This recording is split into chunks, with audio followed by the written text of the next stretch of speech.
with a crime. They begin with a presence, a young man who lit up hallways without saying a word, a family whose pride ran deep, a town where silence sometimes speaks louder than justice.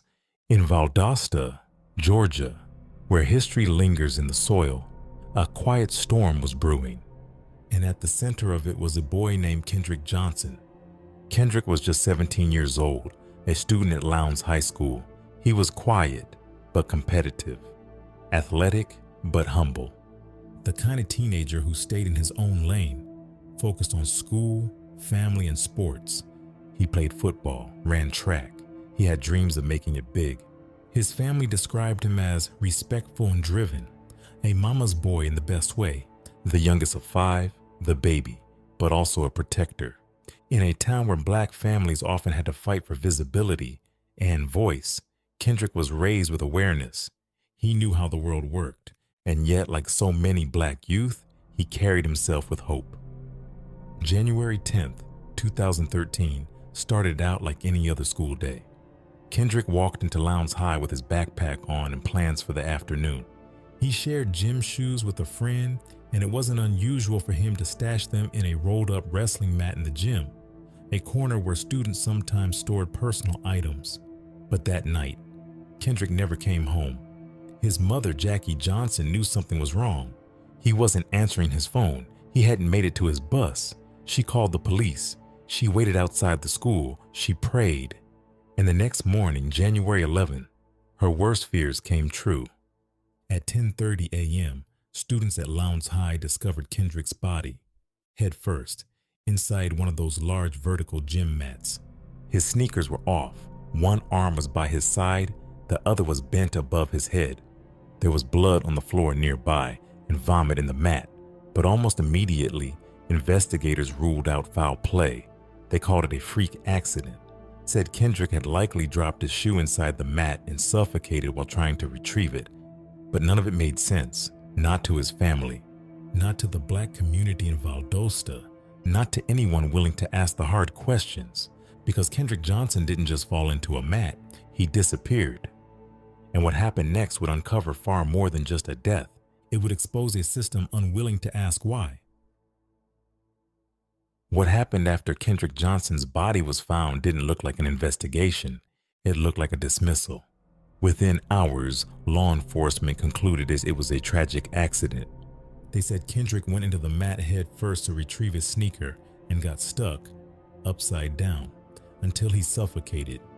But nothing about that explanation holds up under real scrutiny. First, the mat itself was nearly 6 feet tall. Kendrick was 5 feet 10 inches. Are we to believe he dove in head first, arms pinned, with no way to wiggle free, and no one noticed? Not one scream, not one sound. In a school gym, during a regular school day? His shoes were found beside him, not underneath him, and one shoe was positioned neatly on top of the other. If he fell in trying to grab it, how were his shoes placed that way? Then there's the blood. Blood was found on the wall nearby, not tested. There were streaks, smears, indications that someone moved, but the blood was written off. Officials claimed it wasn't Kendrick's, but refused to run full tests to find out whose it was. Let's talk about the autopsy. The first autopsy, done by the state, listed positional asphyxia as the cause of death, but Kendrick's family wasn't buying it, so they paid out of pocket $850 for an independent second autopsy. What that autopsy found was disturbing. The medical examiner reported blunt force trauma to Kendrick's neck, consistent with being hit, not falling, not suffocating, but struck. Even worse, Kendrick's organs were missing. Heart, brain, lungs, liver, gone. In their place, the funeral home had stuffed his body with newspaper. Let that sit for a second. The official story claimed the organs were too decomposed, but the private pathologist said that's not standard. Even in decomposition, you preserve what you can. You don't discard everything. It's not just what they said, it's what they didn't do. The school had 35 surveillance cameras throughout the building, but the footage of Kendrick walking into the gym, it just ends. The cameras around the area had gaps. One angle shows Kendrick entering the gym, But there's no footage of what happened next. 4 full hours of missing time, security footage that skips just enough to erase a life. And let's be clear, this wasn't some small town school with no resources. These were digital systems. The footage wasn't on VHS. Gaps like that don't happen by accident. Then there's the delay. After Kendrick was reported missing, no urgent search took place, no gym sweep, no lockdown, no call to action. The next morning, it was students, not staff or police, who discovered his body. Where was the urgency? Where was the basic protocol? The deeper you go, the more it smells of a cover-up, because only one thing was swift. The decision to rule it an accident, a decision made before real questions were asked, before proper evidence was analyzed, before Kendrick was even cold. This wasn't just a failure, it was a choice to avoid conflict, a choice to protect certain people, a choice to ignore the cries of a Black family in pain, because in a system built to protect power, Black grief is often background noise. But Kendrick Johnson is not background.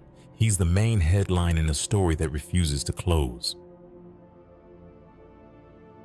The Johnson family didn't grieve in silence. They mobilized, marching, petitioning, and calling on federal authorities to get involved.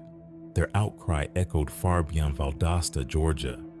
National civil rights activists, including Reverend Al Sharpton and Benjamin Crump, took up the case, amplifying the family's cry for justice. Protesters filled the streets with signs that read, "KJ deserves justice," and "No justice, no peace," forcing the local and national media to finally take notice.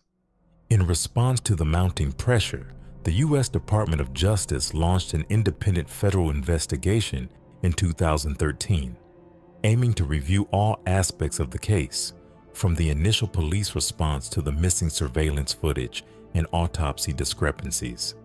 But despite public support and years of persistence, the DOJ closed the case in 2016, citing insufficient evidence to support federal criminal charges. The decision landed like a gut punch to the Johnson family and their supporters, but they didn't stop. In 2018, Kendrick's body was exhumed for a third autopsy. The findings were consistent with the family's worst fears. Blunt force trauma, still no arrests, no charges, just silence. The road to justice for Kendrick Johnson has been long, painful, and filled with roadblocks, a reflection of the uphill battle Black families often face when demanding accountability. In a nation that preaches justice for all, families like the Johnsons are often reminded that the system rarely protects those who look like them. And yet, they continue. Because remembering Kendrick isn't just about one case, it's about demanding that Black lives matter in every courtroom, every school hallway, and every corner of America. In 2015, they filed a $100 million wrongful death lawsuit, naming dozens of defendants, including classmates and local officials, but the suit was eventually dropped, with the Johnsons citing legal limitations and lack of cooperation from authorities.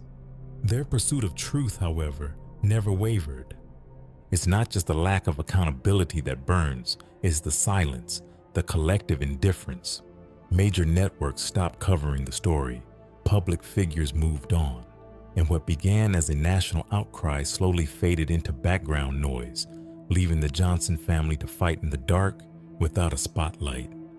Kendrick Johnson was a son, a brother, a friend. He was 17, and he deserved to come home from school that day, but instead his body was found in a place it never should have been. Instead, his family was told to accept the unacceptable. Instead, we were all expected to forget, but they didn't forget, and neither should we. Let's look at what happened after Kendrick was found, January 11th, 2013. Kendrick's body is discovered inside a rolled gym mat at Lowndes High School. January 11th, the first autopsy rules his death accidental. May 2nd, an independent autopsy finds blunt force trauma. October 31st, federal officials exhume his body for a third autopsy. And still, the conclusion remains no foul play. Let that sink in. 3 autopsies, missing organs, missing surveillance footage, inconsistent statements, a timeline that doesn't add up, and yet no accountability, no justice, just silence. This isn't just about one boy, it's about the systems that allow this to keep happening. It's about being black in America, where a child can vanish inside a public school and the world barely blinks. But here's what Kendrick's story teaches us. Justice doesn't happen on its own. It must be demanded, loudly, boldly, relentlessly. So say his name, share his story, be the echo that never fades, because silence is complicity, and Kendrick Johnson deserves more than a hashtag. He deserves truth. He deserves justice. But every time we say his name, every time we share his story, we pull that truth closer to the light. Justice isn't a moment, it's a movement, and Kendrick Johnson will not be forgotten. Thank you for watching. Subscribe to Wide Eyes Media. Stay aware, stay loud.